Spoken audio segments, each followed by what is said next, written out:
How you guys doing? Come on in, come on in. We are here for All the Way Live. And I have a very special guest that you have to meet that is going to make you laugh, make you feel good. And we're just going to have a nice time here, this All the Way Live.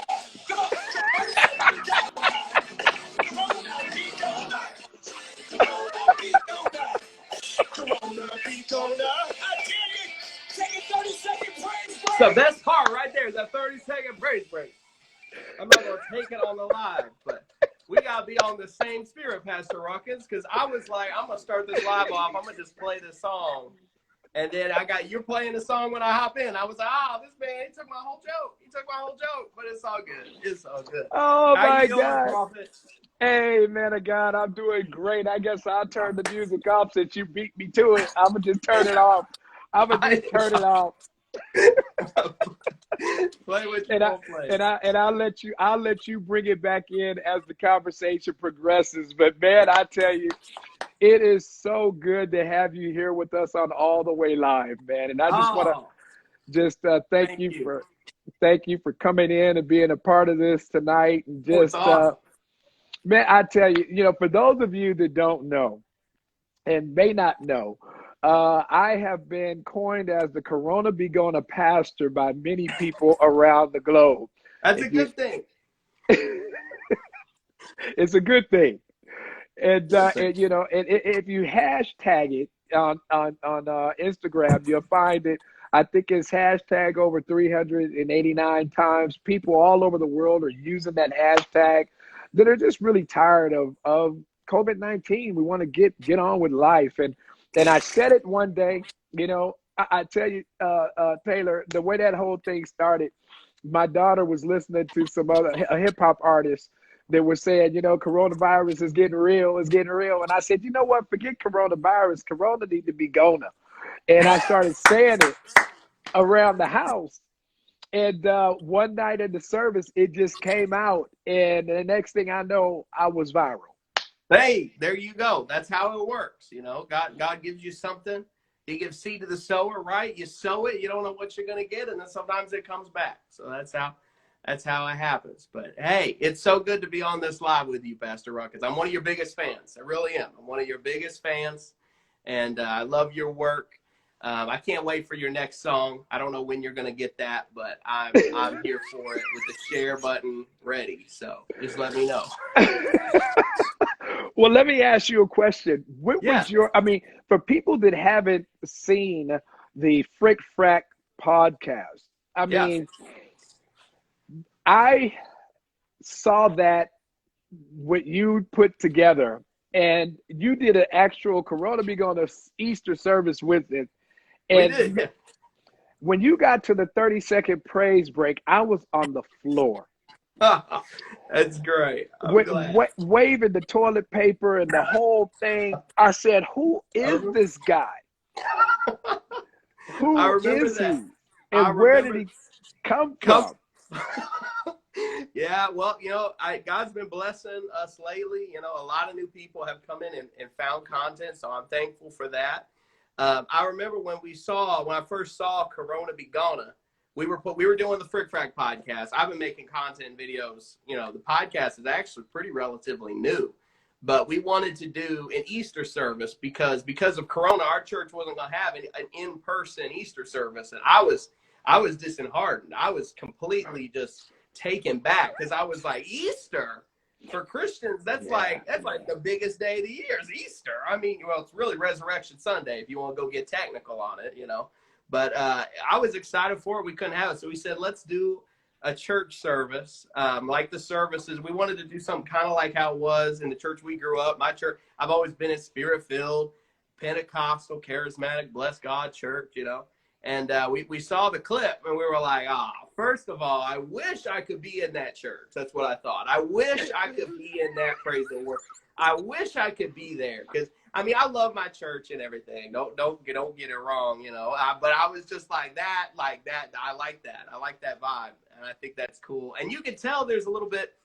Call me crazy, Pastor Ruckins, if you want to. But a lot of times when I make content, I feel a lot of times like I'll actually pray and ask God for content ideas. Like, what do you want me to say? Because even when we're making content, even if it doesn't on the surface appear like super spiritual, a lot of times there's a message somewhere in there behind it that God is communicating to people, whether or not that's, like even blatantly stated.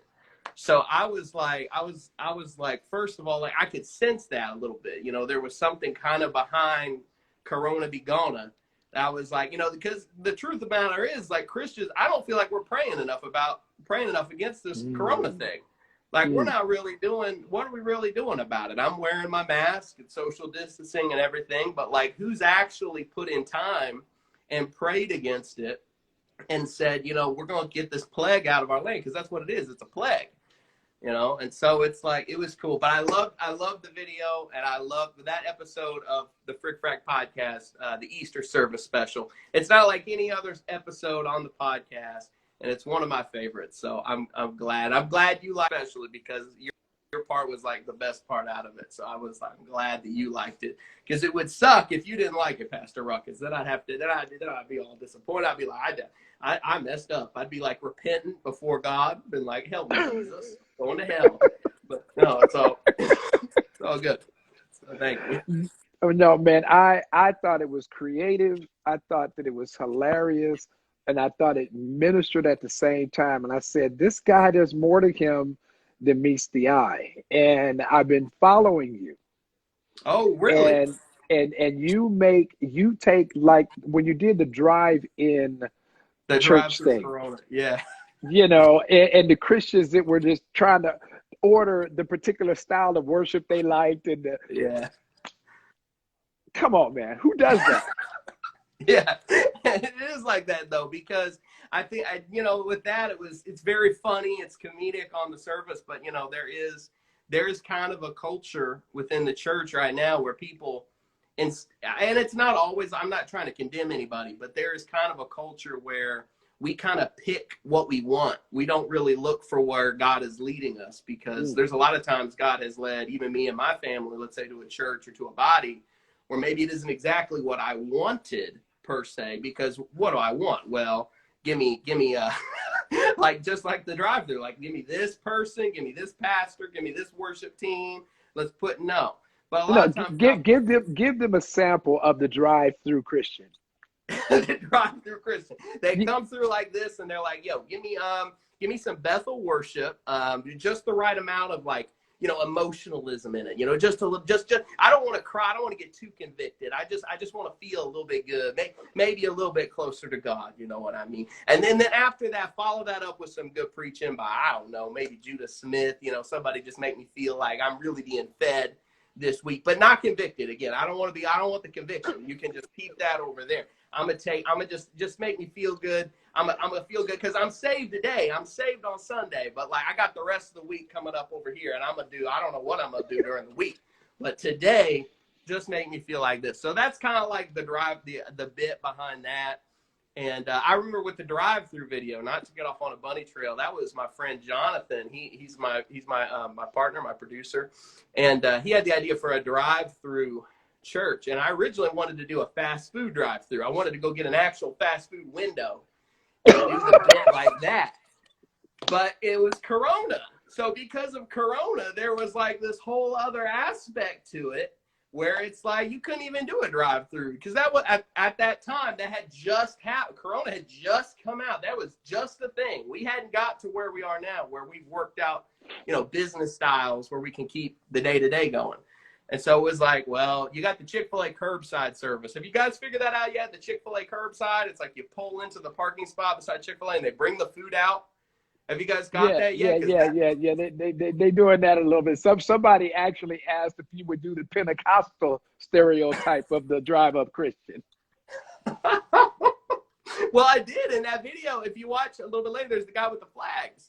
And the funny thing is, the guy with the flags, the Pentecostal character and Half My Bits, like, that's more actually me. Like, if there was going to be a guy that's like actually me in the bit, it's the one that pops out and gets the flags out the trunk. Like, that's close. That's more where I came from. So that's that one. But just a whole one just specific for Pentecostals, that could be done. that could be done. There's plenty of material among my Pentecostal brothers and sisters. You got the ladies selling essential oils in the lobby. Of course, you got the flag people. You got the one guy in the back that brings the Jewish shofar. You know, the big old Jewish shofar. You know, they got to blow it once in the service. They got to blow it at least once right before the offering, just so everybody gets, so the spirit breaks and everybody knows that God's about to move, because they blew that shofar. Bless God. We all heard it, and we all look back in the room, because they always sit in the back row. They never sit in the front. They sit in the back so that the ushers can't tackle them after they do it. And then we just like, yeah, we do that. So you got that guy, but in a drive-through, I don't know what he would do. In a drive-through, he would just like, I guess he would, he'd probably unannounced and unprepared the workers out there getting his order. He'd just randomly stick out the window and go for it. That's what he'd do. But, and then of course you got the pastors, and if it's a Pentecostal church, the pastor's order is going to take 30 minutes. By the time everyone else has gotten their food, they're still putting the order in, because they've already had 2 altar calls. They've gone through the sauce choices. They've done every possible thing all the way through to that point. So it could be good. I'll mark that down. Pentecostal Corona drive-through. I'm going to write that on my whiteboard, which is right over there when I'm done with this live. But, oh my God. That you are, I mean, obviously you've been brought up in the church, and, you know, laughter is something that we need right now. And I think a lot of times, you know, we don't laugh enough at ourselves. You know, when it comes to we take ourselves too serious sometimes. We do. How did you step into this this area of Christian comedy? And I don't even want to call it Christian comedy, even though it's clean. See, when it's clean, we call it, you know, it's Christian. You know, because everything else is, you know, dropping F-bombs and all kind of bombs. And I think that you can be just as funny without all the bombs. And obviously you found that niche. So how did the church embrace that when you first started? Where did it all start for you? Where it all started for me was Facebook. I started on Facebook. And what I saw was other comedians and other people that had done some really creative stuff. And I was at a place where I had just moved. I had just moved states. I had moved from Cleveland, Tennessee to Evansville, Indiana. When I moved there, I pretty much didn't have any friends. I didn't really have anybody there. So there was an element of I wasn't afraid to try new things or put myself out there in a certain way where people would laugh at me, because the stuff I started out making, if I was with my friends in Cleveland, I would not be here today. I would not be making comedy. They wouldn't have let me. They would have sat my behind down and said, Taylor, you're going to go to seminary and be a youth pastor in Idaho, just like the rest of us. That's what they would have said. So I got to Evansville, and I just wanted to make videos that were funny to me. And when I went to make stuff that was funny for me, and I had ideas, you know, like, I don't like to overstate it, because it makes it sound like I think I'm better than other people, or I'm holy or something. But I actually grew up in church. And I don't mean like I went to church 2 services a week. I mean, like, I'm a PK. My parents were children's pastors, and I was homeschooled. So between being homeschooled, which means I'm with my parents all the time, and my parents working full time in church my whole life, all I know is church. That's literally all I know. So it was like, when I went to make comedy, that's what kind of happened with that, that just translated over like that. And at first you think, oh, people aren't going to accept this, or people think this is a little bit out there, or you're afraid you're not going to be as funny as everybody else, because you can't use any cuss words. I personally don't cuss. And, you know, there's like, you can't joke about certain things, and people try to put that on you like that's a limitation. But the truth with it wasn't a limitation at all. It's because I found a niche. There's a community of people that like what I make, and they love what you made with Corona Be Gonna. And they're there, and it's like, what you got to do is you just got to be faithful with what God gives you, because what he gave me was that. And like growing up, I always thought it was going to be something different. I thought I was going to be a pastor somewhere, or a preacher, or I don't know, at least an unpaid youth intern or something, because that's just all I saw was church. That's, you know. But then it's like, you know, I still have a lot of ministry aspirations. I know there's stuff that God's going to do through me. I say to my say to my family and my friends all the time that I'm here to do more than just tell jokes and sell T-shirts. that's kind of my thing. So it's like, I know that that's going to happen, but you got to do what God blesses. And it's like, for me, God's blessed my comedy. And then it's like, he blessed Corona Be Gonna. And I'm sure that, yeah, I know there's people that probably gave you flack for that for that skit and that sketch, because probably saying you weren't serious enough or something. I get that all the time. I get people a few people got offended. Yeah. You got a few people got offended. I know. There are people commented. People have DM'd me before and said, young man, when are you going to get serious about the things of God? You're going to hell and sending people there with you. And I'm like, really? Oh, my God. That's what Wow. I'm really... Like, like, what am I supposed to do? If God gives you a gift and God gives you, you know, an area where, like, this is your post. This is what you do. This is, you encourage people. You inspire people. You sow into people in the way that I gave you to do. Are you not supposed to do it? So it's like, you just keep doing it and you get flack, but it just doesn't matter. It just doesn't matter. What I found is there's way more people that support what God's going to do than are against it. I'm sure that happened the same with you when you did Corona. More people, a lot more people liked it than probably were negative about it. If you look at scale, go through that hashtag and look through. It's 99% positive. So it's like, you just have to focus on that and focus on what God has you doing. So I think one of the wisest things that my oldest son told me during the Corona Be Gonna season was stay out of the comments. That's true. Stay out of the comments. Just don't go in there unless you just build up thick skin and you can take it. Don't do it. Just don't look. Just post and drop. I have a friend that tells me that all the time. Just post and drop. But I can't help but look in the comments. I can't help it. I don't know why. So post, drop, and roll. Post, drop, yes. Right there. Post, drop, and roll. That might have been prophetic. I'm going to write that down. Write that and remember that. That's the first time I ever said that. Post, drop, and roll. Post, drop, and roll. That's how it works. Post, drop it. Maybe post it on your story to get those extra people on there, and then roll. That's what you do. So, you know, it's a lot of the people watching right now. They're counting the numbers of viewers, and they're saying there should be so many more people watching this because Taylor is absolutely hilarious. You know, and what do you say to that? Well, it's like, in my experience, people kind of get mixed up a little bit with the numbers because they start to think like, oh, this content should have this many views. And they look at the numbers, their view counts, their follower counts, and that kind of stuff. But the thing with it is that I've found is a lot of times it's not so important that you have hundreds or thousands of people watching you.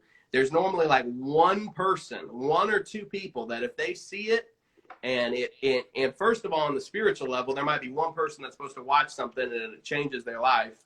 And then in the natural level of just, if you're going to look at just what you're getting out of it, I suppose, there might be one person watches it that knows someone that does TV somewhere and goes, hey, you got to go look at Pastor Ruckins here. Did you see this Corona thing? Like, you know, that type of thing. And it might be one or two people that do that. And so that's what I always tell people when they make videos too, is like, they get discouraged. They're like, I should have more views. And it'd be very easy for me to sit around and say, oh, I should have 1 million followers by now. No, I shouldn't have. Because if you remember, like what John the Baptist said, no man can receive anything unless it is given to him of the Lord. That's what it says. So I have exactly what God's given me, and I'm happy with that. So now the live stream viewer, if we're going to be technical, it says 32 right now, which is a bit interesting because if I do a live, normally there's a little over 100 people. Not to flex, but I guess I would hope the numbers go up. I don't not pay attention to them. I watch them. I look at them. But I don't let that affect what I feel God leading me to do. I just do what I feel led to do, and if I have a good idea, I go with it. The numbers don't really matter. So those people, and if they're in the comments and they want the view count to go up, then share it. Why are you sitting and commenting about the view count? Share it. There you go. There you go. Share it. You know, when you say that with the Corona Be Gonna thing, there is someone that was complaining about it, and what blessed me was there was two stories. One was a nurse that was working with people with COVID-19, and she said on the way to work she would listen to that, and it would encourage her and it would inspire her, and from that she started watching the services. It wasn't my preaching that grabbed her. It was that 1 minute clip that went viral. It grabbed their attention, And then on the other hand, there was a couple that was actually on ventilators. Oh, wow. How about that? And they were watching that online and Oh, saying wow. that they would just watch that over and it would give them hope that they Well, were going to praise make God. it through. Well, how You about know, that? like you say, That's I mean, incredible. it's that one or two. You never know who it is You never that know. you're touching. You know, and you're a comedy, same thing. You know, that person that's down and you know they're not able to get out and do the things they normally do. They pop in your Chick-fil-A, their Chick-fil-A thing. The thing you did with Chick-fil-A versus Popeyes. I don't even know how they let you come in the store and do that. How did you do that? Did you do that undercover without them knowing? That was hilarious. The Chick-fil-A Popeyes thing, I'm not trying to toot my own horn. That was the most coordinated thing I've ever done. Everything else is completely fly by the seat of my pants. The Chick-fil-A and the Popeyes, when I went into Popeyes, I actually legit went undercover. I straight up didn't tell them. After the fact, I've gotten to know a lot of people that work in that Popeyes, and we're totally cool. They're fine. Anytime I come in there now, they're like, hey, it's the guy. So it's like, it's all good. So it's all good with the Popeyes. What's funny, you know what's funny, Pastor Ruckins, is the Chick-fil-A I go to has given me more flack than the Popeyes, which I did not expect. I expected the Popeyes to give me a hard time, you know, like rough me up or something. The Chick-fil-A, no. The Chick-fil-A is the one with the side eye and the associate pastor look. Like, what is he doing? We need to get somebody over there to deal with him. Like, that's more them. The Popeyes, they don't care. They're like, look, it's the guy. Like, come on in. They give me an extra biscuit and everything. So, I don't Give you know. extra biscuit. They do. It's like, you guys got to remember that, though. Like, even with Oh my people, goodness. it's like God will put you with people, and you're like, am I supposed to be with these people? And am I be exactly who you're supposed to be with? You want to be with the cool people? Don't be with the cool people. Don't go with Chick-fil-A. Go with the Popeyes. Just in a way. I love Chick-fil-A, though. I'm just talking about my experience filming. But we did the Popeyes bit. Are you talking about the one where it was like TNZ, where it was like Yes. that one? Yeah. My friend Jonathan, he took his camera. You know, he helps me produce pretty much all my stuff.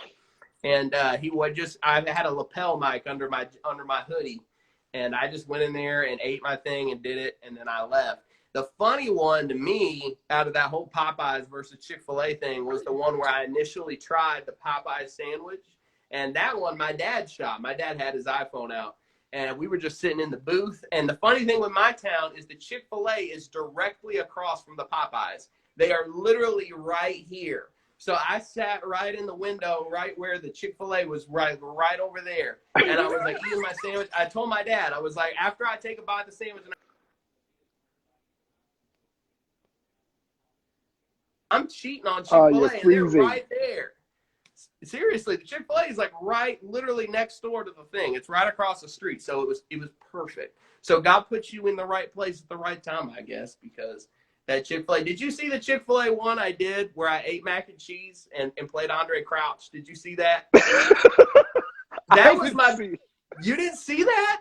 That's probably my favorite thing I've ever made. You played Andre Crouch while you ate the mac and cheese? Well, I had posted the Popeyes thing, and everybody was mad at me for turning my back on Chick-fil-A.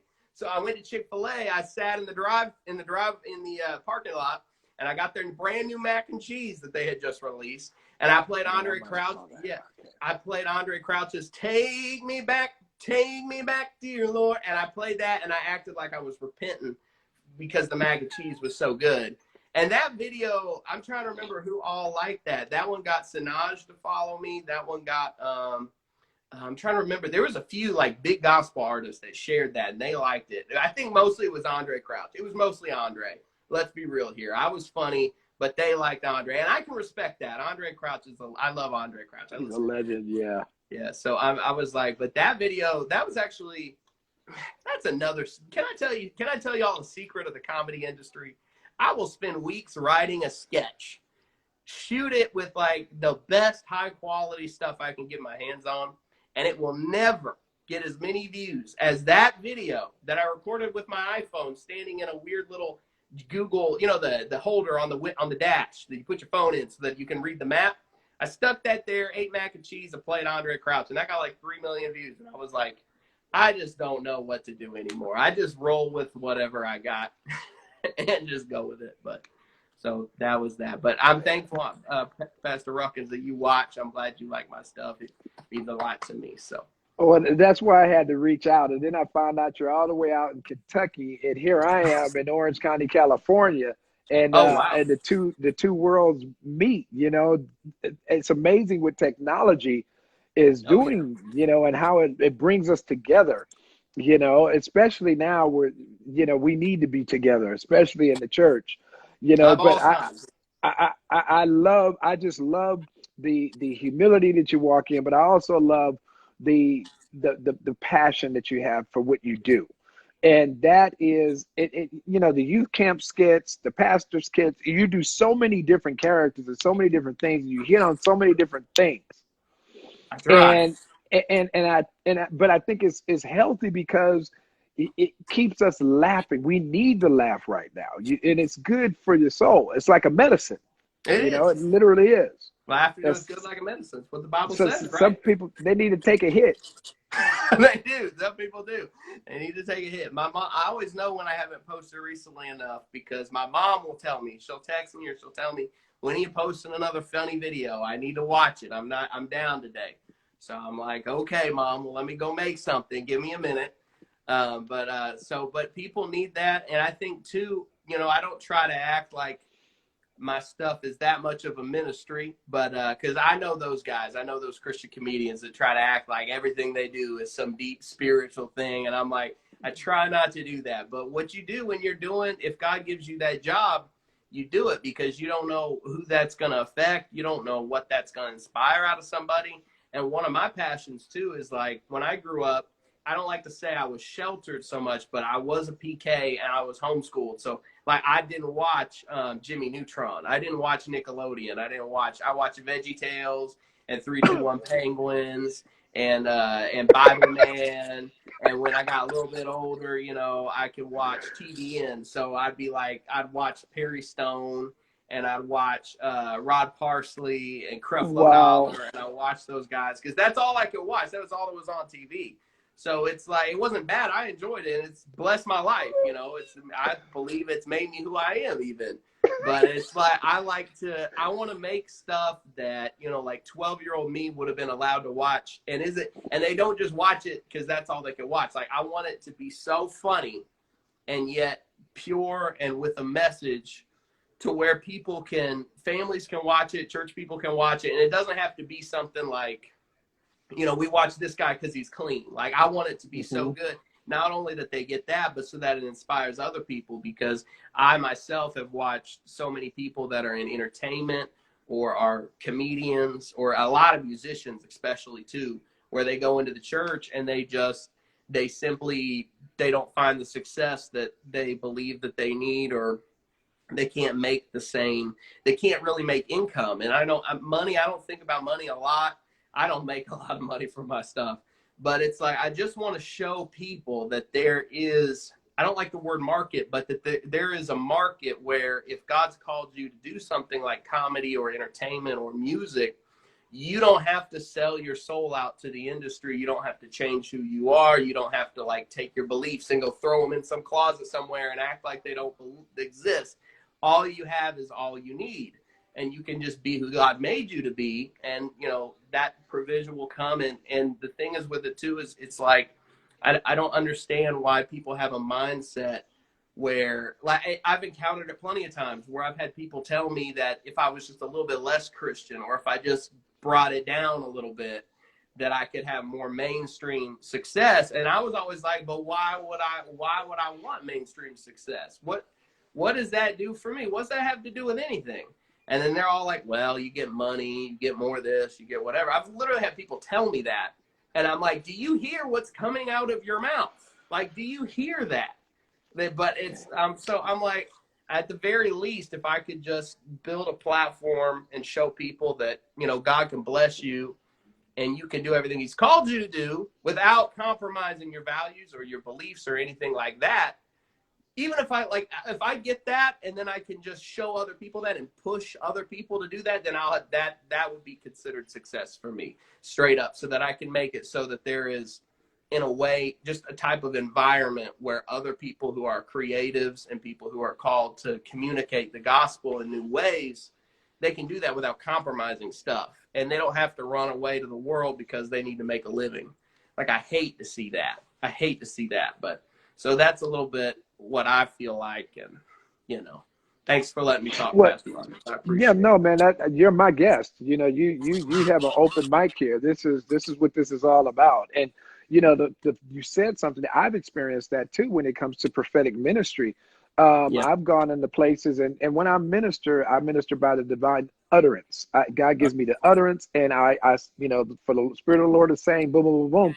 And I've had several occasions where people have taken me to the side for the bigger churches and Yeah. said, you know what, if you would just take away that thus says the Lord part, and if you just maybe you should say stuff like I feel like, or I feel impressed to say, or I'm sensing. And I'm like, well, first of all, what I sense doesn't change nobody's life. What No. I'm impressed with does not impress God. and, and thirdly, my feelings are fickle. So I don't want to tell people when I'm, you know, that's Yeah. not, it's the anointing to change the yoke. I would rather stay right here and let God do the Because, promoting and touch the lives of the people that he wants than to back down to quote, quote, get into bigger platforms and then not be effective and true to my own belief and yeah. what God has given me. And that's exactly what you're saying on the realm of comedy, you know, Yeah. and, It's the same. and I think for a lot of things are now starting to change. I've got a couple of years up on you, but I've been in this thing since 1988, but in 84, 85, when pop locking, you know, because I still got my, you know, you saw me break it off. I Yeah. still got that going on. But when my wife and I first came into the church, man, there was no Christian rap. There was no dancing for Jesus unless you had the banner and, you know, the skirt and all that. Yeah. Everything else was the devil. And Yes. so in reality, a lot of the gifted, anointed young people left the church and became Amen. secular artists. And Yes. and here's the Makes thing: total we sense. preached against them. They done sold their soul to the devil. Da, da, da, da. But the minute they get popular enough and get saved, then we want them back for their tithe. I didn't say that. That's true. All of a sudden, we called it and we're saying, "Oh, they came out of this church. I know their mom. Their aunt sits right over there on that row, right over there." All of a sudden, oh, they're real Christian then too, because we do the same thing with stars and people that are popular that are Christian. And it's like, I'm not condemning nobody, but it's No, no, funny no, how no. the church will like criticize people that do, like you said, criticize people that are popular, or that do creative things, comedy, entertainment, music, all kinds of stuff. And then they'll turn around and act like, they're so saved, they're so Christian, they get to be in all the Christian magazines. And I'm like, y'all were the same people that told them they couldn't do that.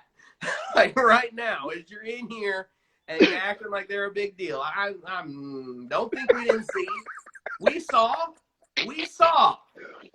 All I'm saying. So it's like, what changes the game, Pastor Ruckins, though, is this phone thing right here, this internet social media thing here. Because when you have this, there's no more gatekeepers no more. There's nobody that says, oh, you've got to do this, say this, do this, get this degree, go to this program, be friends with this person, marry into this family. There's none of that stuff. That's all out the door. And now all of a sudden you're just saying what you're doing right here on the social media, and that's just how it is. So I'm glad for that. I thank the Lord for social media, because I always say if there was no social media, I would be an unpaid youth pastor in Idaho. I always make that joke. I'd be somewhere off, somewhere thrown, and it'd be like, that's how it is. But God's called us to do things that sometimes people just don't understand it at first. You know, they don't understand it. Even like when you did like Corona Be Gonna, like people might hear that or see that and see that as marketing or as some type of marketing thing. Like you're going to try to like get more views. It's not And like I don't see why they would think that. And why would they think that? Yes, but they don't. Yeah, I know. I'm totally joking. I love that. I love that. But it's like some people just don't understand. But don't worry about it, though, because I think in 20 years, I think all that's going to be gone. I think people are going to finally have it figured out by then. But I hope so, at least. I hope so. Yeah, we just gotta continue to. A lot of people have asked. I don't know if you can see the comments on your end, what people are I've seen saying, some. but I've had one person wanted to know: Is this Christian comedy your only job? Was one question, and then someone else was asking, "Are you a pastor?" Oh, okay. My Two my dogs conversations. are. Well, I might be, I don't know, a pastor, I don't know, but we can come against the distracting dog spirit. I can pray against it right now. We can just cast it out and get rid of it. I'm not a pastor. I do not have that title. I'm just a comedian. But I am blessed in that God has allowed me this year to get to where really the only thing I do is comedy, is just sketches. So that's really been a blessing this year. And that's what I always prayed for. Like other people, they kind of have a deal where they're like, they want to have a certain level of success. But for me, what I've always just wanted to do is just be able to be self-sustaining and do what I feel God's calling me to do, and do what I want to do, what's in my heart to do, which is my comedy and stuff. So that's really been great for me. And the crazy thing about it is in this economy, in the Corona deal where everything is shut down, I can't do live shows. Like I can't go do stand up. I can't go I used to kind of go speak. I used to do a lot of engagements at like churches and things like that. I can't do any of that right now. Everything's shut down. But I thought that in this season, this would be the time where it'd be like difficult for me to get to where I'm doing just comedy. Like I thought that'd be difficult. No, now it's been easier. Now is when that's happened. So it's like, that's just how it works. And that's just how God bless you. It's all in his timing. And sometimes you just gotta be patient and just keep doing what you're doing. But I am happy to say that is my total main thing. I do some stuff on the side because I'm a busy person and I'm single. I don't have a family weighing me down on my time or nothing yet. We're believing God. But other than that, Amen. It's like I can do anything I really want to do. So comedy is like the main thing now, and I'm happy about that. So people always ask me that. I always wonder why people ask. Like, are you just a comedian? Like, well, I guess, like that's what's paying the bills. So I suppose, so that's what we'll go with. But I appreciate people asking, and me being a pastor. I'm not a pastor right now. When I was a kid growing up, I wanted to be a preacher. That's what I always said. People always rolled their eyes a little bit and thought you were being funny, but that's we'll see. Maybe one day. If comedy doesn't work out, me and Pastor Ruckins will go start a new campus somewhere in Texas.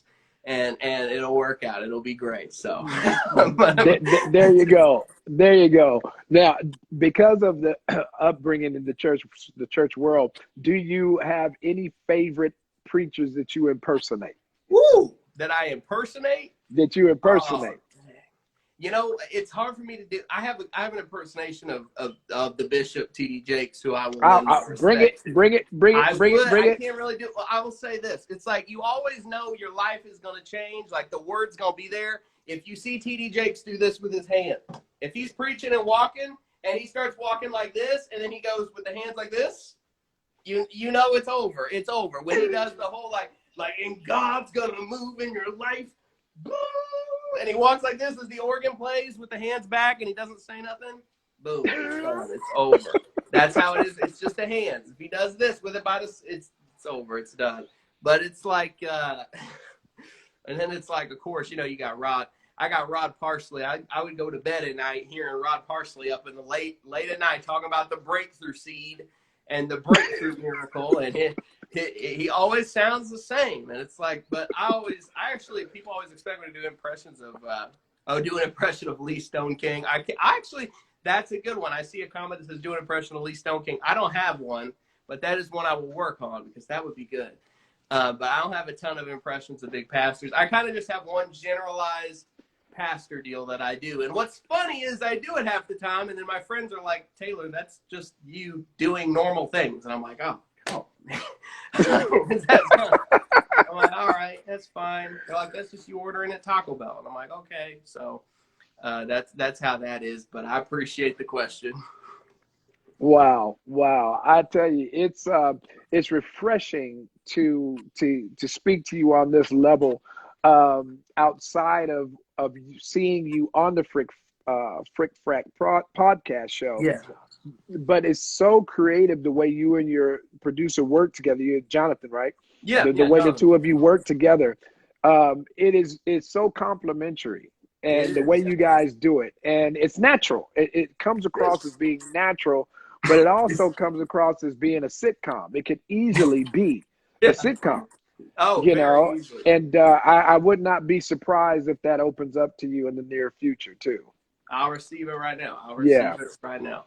And I did, you know, it's like TV is something where it's like when people always look at TV as, you know, TV, and I would do TV if God opens that door, but it's like, it's almost like TV is what now? TV is this. We're doing TV right now. It's like attention is kind of shifting. So it's kind of like what you want to do is I have a few ideas for a few actual sitcoms. It's funny you said that because I've been writing them down, but I have no idea where that's going to come from. I might shoot them myself and try to be independent.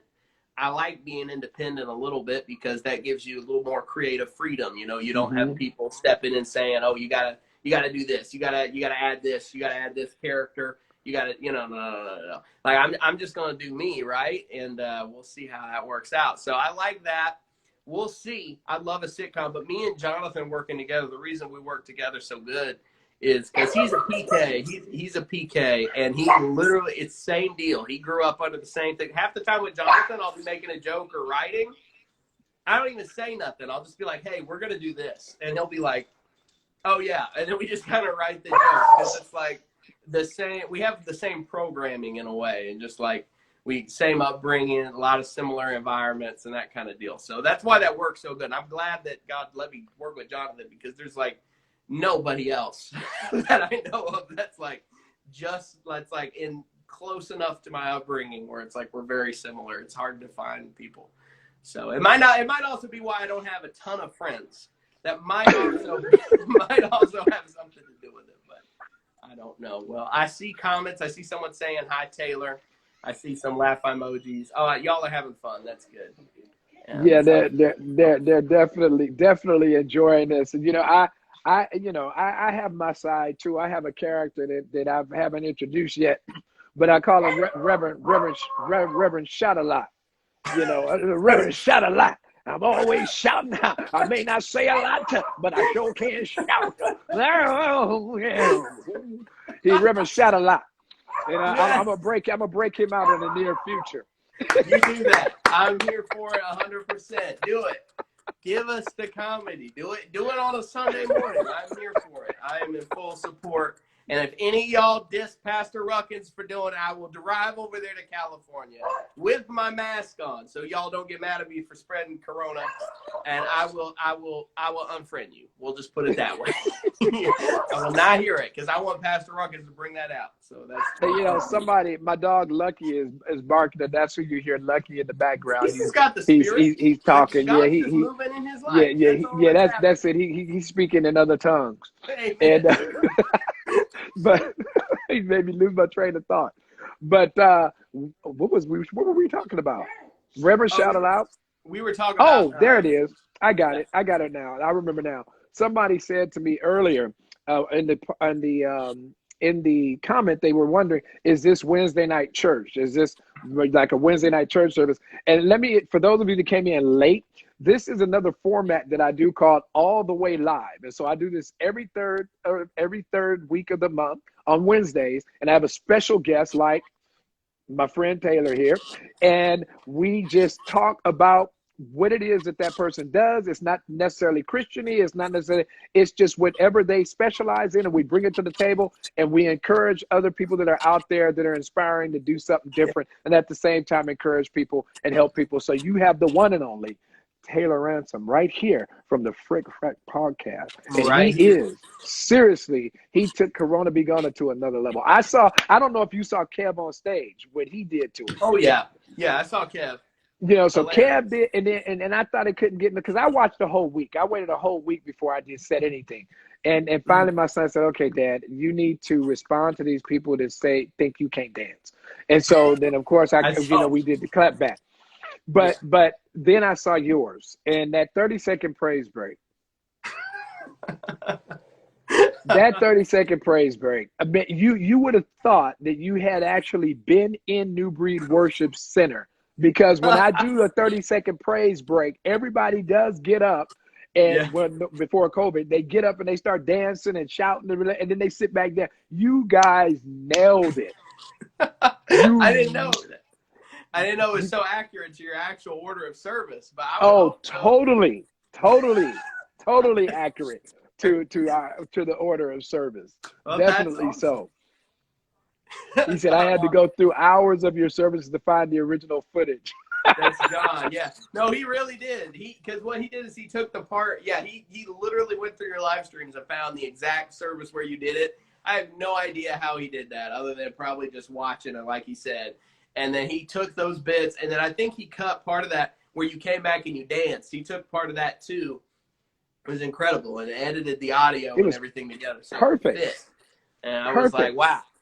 It It was, was great. So I was it, like, that's awesome. But that's cool to know it fit the order of your service. That's funny to me. That's hilarious because he could it was just great. It's just great. yeah, no, yeah, it's good. You just have to roll with it. Like you said, you never know, because that is not, I wasn't looking to go viral, even though I would always say this needs to go viral, right? I was saying around the house and saying it, but I never actually thought that it was going to go viral. And I'm sleeping. I get awakened to a call saying, Dad, your virus. I'm like, I got a virus. What? I ain't got what? The next thing I No, know, this ain't good. I got to get another prescription. Like what? Like what is this? it So was all over the place, and it brought me to people like yourself. In the next few moments that we have together before we have to get kicked off by Instagram, what would you say to those that are out there right now that are hurting, broken, lonely, don't know what's going on right now in the climate of the nation and what's going on with their family? What would you say to them, to encourage them? What would you like to leave people with in this moment? I would like to leave people with, if you're in a moment right now where like Pastor Ruckins here said, that you are broken, that you're hurting, that you feel far from God. And and there's a lot of people that have been laid off, their whole life situation is completely different now. If there is ever a time to reset the foundation of your walk with God and begin practicing the presence of God in your daily life, it is now. It is now. And the thing with it is, I can sit here and I can give you a nice 20 or 30-second sound bite and make you feel real good. And then when you leave this live, it's going to wear off. So I'm not going to do that. But what you need to do is you need to begin to cultivate a relationship with God that extends out of just a Sunday morning and Wednesday night type experience where you're serving God here, you're serving God now. Even like when I was younger, I would always focus on so much of just like reading. I would always make sure that I had a set time with God. And that's great. That's really good. But the crazy thing is my walk with God went up exponentially when I stopped having a short period of time where it was just about God. And I made the whole day about God. And I made when I'm going to Taco Bell, when I'm in the car, I'm sitting there and I'm just going to pray real quick. It doesn't have to be deep. And part of the thing with the way that God has set, not with God, but how the church has kind of done things, is we think that we've got to have some deep, huge moment with God all the time, and we got to reset it. I was just talking with a guy who runs the Tennessee youth camps for the Assemblies of God denomination, and I asked him a similar question because I know so many young people that are feeling broken and depressed and down right now, and they were looking forward to camp being some type of spiritual thing for them. They were going to go there, they were going to get refreshed that week, and then they were going to go home. And now they don't have that. They don't have some type of thing where someone's leading them into it. Well, where we failed largely is we need to teach people how to walk in the presence of God and have a relationship with God where they don't need someone, a pastor, a preacher, or worship leader, taking their hand and leading them into it. And so it's like that, those moments where we feel down, where we feel broken, we've all felt like that, and it's not bad to feel like that. But what we should do is we should take that and we should seek God in that moment. And it's like, however that works out for you, if that's worshiping, I always pray in the Spirit. That's what I do. If I start feeling whatever, you just practice the presence of God. There's a good book called Practicing the Presence of God by Brother Lawrence. You've probably read that before. It's a classic. It's just a short collection of letters, and it basically says what I just said, and that is, instead of, because we always feel like we're away from God in those moments where it's dark or we're depressed or we're down. We feel like we're away from God. We're not away from God. God is with us all the time. God is always with us. It's us not being present with him, not him being present with us. So in those type of moments, you just sit and you just say, God, I'm here. What do you want to do? And you go with it. And that's what I would say to people that's like that in those situations. And I know how you feel too, if you do feel like that, because I've been there. I've been there this year. I've been here. Come on. Everything's been changed for everybody. Nobody's life is the same right now. You thought you were gonna have this, and this by this summer, and then before you know it, it's gone. Job's gone. Lost the house because the job's gone. You thought you were going to be at a certain place in a relationship with somebody, and now because you're all stressed out and everything's messed up, you screwed stuff up. It's just how it is. So it's like now is a time more than ever to seek God and get with him and make him the focus rather than just some type of addition to your life.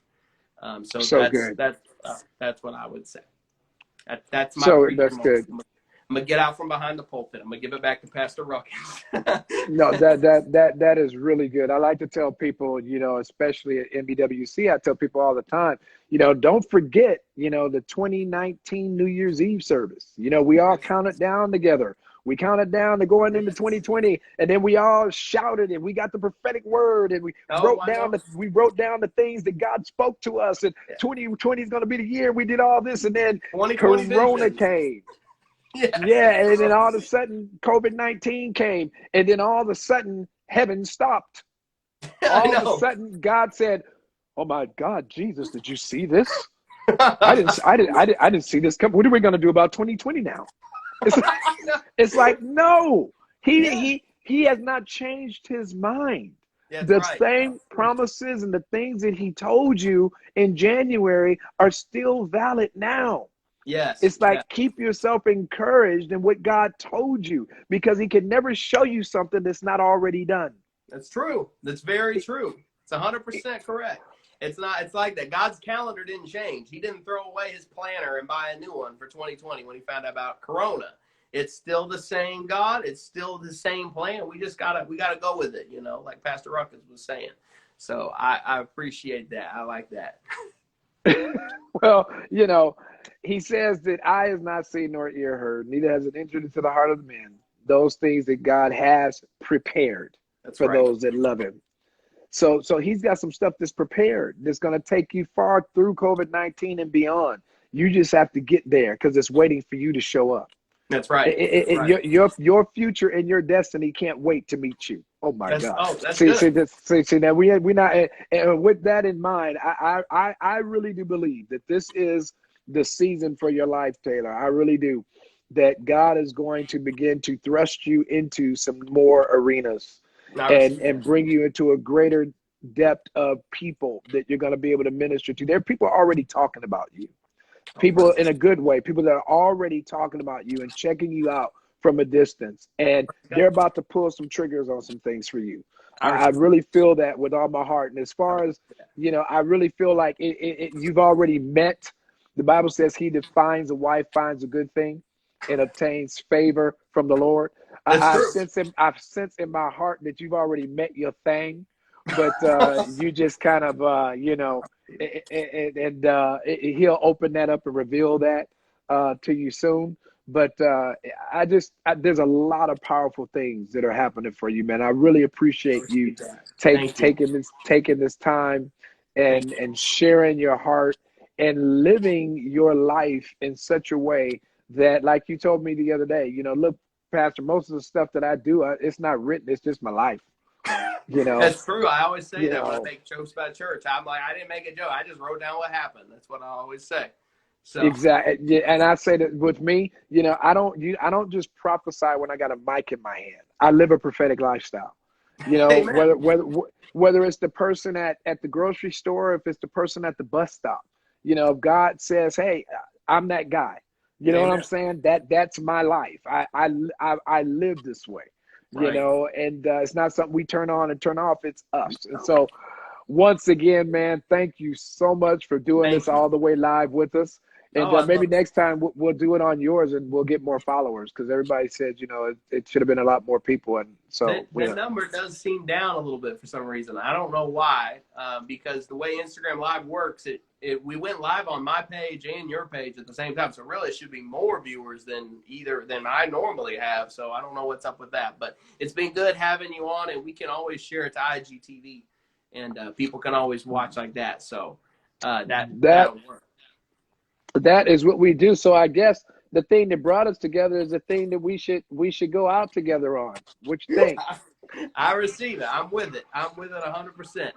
I'm with it. All right. Well, let's do it. Give me a second. Let me get this together. Yeah, yours is better. Yours is better. Yours is better. It is? I'll take it right now.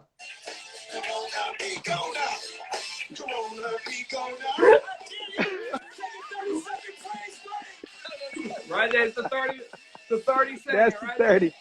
That's the 30.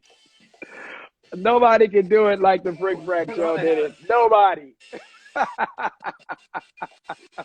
Oh, bless God. Hey, God bless you, man of God.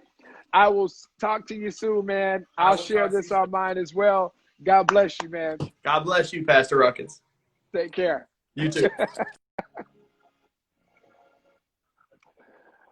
Well, there you have it, all the way live with Taylor Ransom from the Frick Frack Podcast. Thank you guys so much for joining us today, and I pray that you were encouraged and inspired to do that in which God has called you to do in your own unique way. My name is Prophet Ruckins Mckinley, and I will see you next month with All the Way Live. I have a very special guest that I'll be announcing to you soon that's going to help you be able to excel financially and also in investment. So you don't want to miss next month's All the Way Live.